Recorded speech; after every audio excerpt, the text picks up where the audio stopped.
নমস্কাৰ, মোৰ নাম চুকুৰ আলী। কালি মই আজি ফেচবুকৰ জৰিয়তে আহিবলগীয়া হ'ল বিশেষ কাৰণ।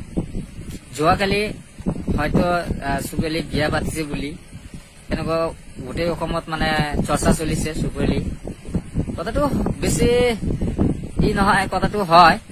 মই বিয়া এনেকুৱা মানে মই জাষ্ট খালি আংটি পৰাই ৰাখিছো, কাৰণ মই কোনো ৰাইজক বা কোনো ধৰণৰ আমি কাৰো লগত যোগাযোগ কৰা নাই, মই কোনো ধৰণৰ কৰা নাই। আমি এইটো আমাৰ মাৰ্চতেহে হ'ব মোৰ বিয়া, সম্পূৰ্ণ কাম এতিয়ালৈকে হোৱা নাই, গতিকে মাৰ্চতে হ'ব।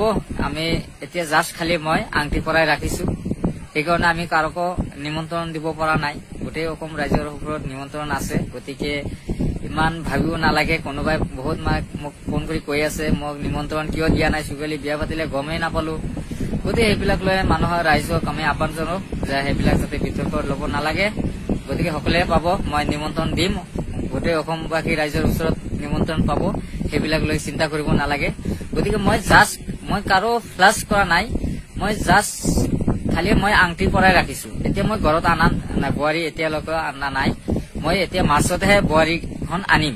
মাৰ্চতে হ'ব আমাৰ সেইখন ডিচিশ্যন হ'ব, কিন্তু মাৰ্চৰ আগত নাহিব, কাৰণ তেওঁলোকৰ আছে পৰীক্ষা আছে, এক্সাম আছে। গতিকে তেওঁ ডিগ্ৰীটো ক্লিয়াৰ হ'ব, আমি ডিগ্ৰী ক্লিয়াৰ হোৱাৰ পিছতহে আমি আনিম। ৰাইজক এইখিনি কথা কৈ মই ৰাইজক আহ্বান কৰিছো, আপোনালোকে চিন্তা কৰিব নালাগে আৰু ইমান লৈ বিতৰ্ক যাতে লব নালাগে, কৈ মই ধন্যবাদ জনাইছো।